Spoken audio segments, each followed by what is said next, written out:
Hey, I'm Andrea, and today I will be reading you The Amazing Story of Adolphus Tips by Morpurgo. Saturday, November 13th, 1943. Today was a day that will change my life forever. Grandfather was right when he said something was up, and it is something big too, something very big. I have to keep pinching myself to believe it's true, that it's really going to happen. Yesterday was just like any other day. Rain, school, long division, spelling test, Barry picking his nose, Barry smiling at me from across the classroom with his big round eyes. I just wish he wouldn't smile at me so. He's always so smiley. Then today it happened.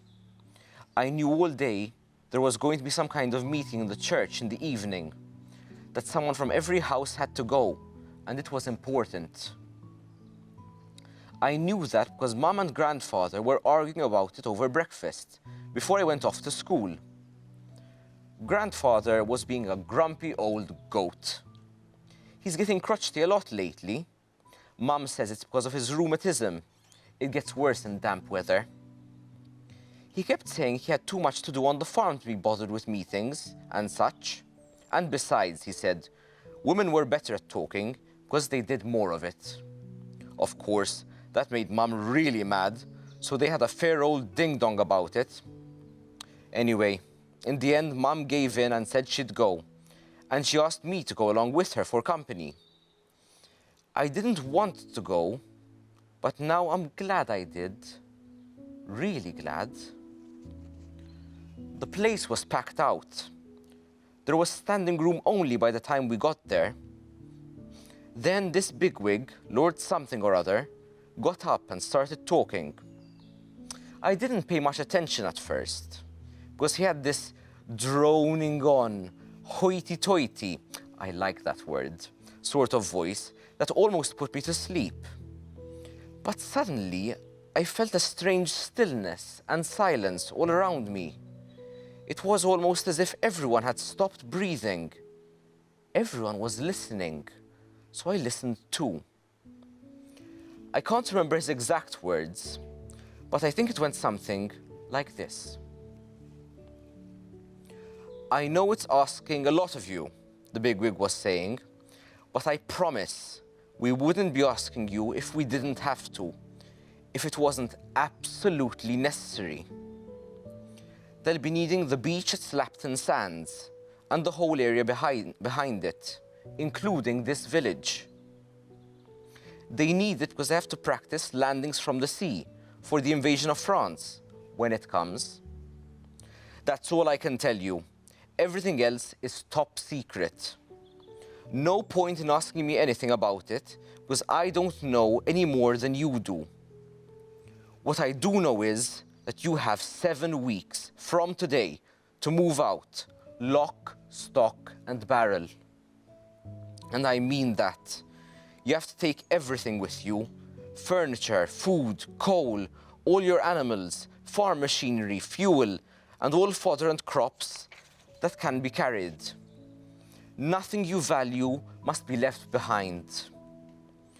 After the 7 weeks is up, no one will be allowed back, and I mean no one.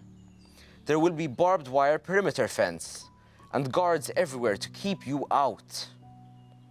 Besides which, it will be dangerous. There will be live firing going on, real shells, real bullets. I know it's hard, but don't imagine it's just Slapton, that you're the only ones. Torcross, East Allington, Stokenham, Sherford, Chillington, Street, Blackawton, 3,000 people have to move out. 750 families. 30,000 acres of land have got to be cleared in 7 weeks. Some people tried to stand up and ask questions, but it was no use. He just waved them down. I've told you, it's no good asking me the whys and wherefores. All I know is what I've told you. They need it for the war effort, for training purposes. That's all you need to know. Yes, but for how long? Asked the vicar from the back of the hall. About 6 months, 9 months, maybe longer? We can't be sure. And don't worry, we'll make sure everyone has a place to live.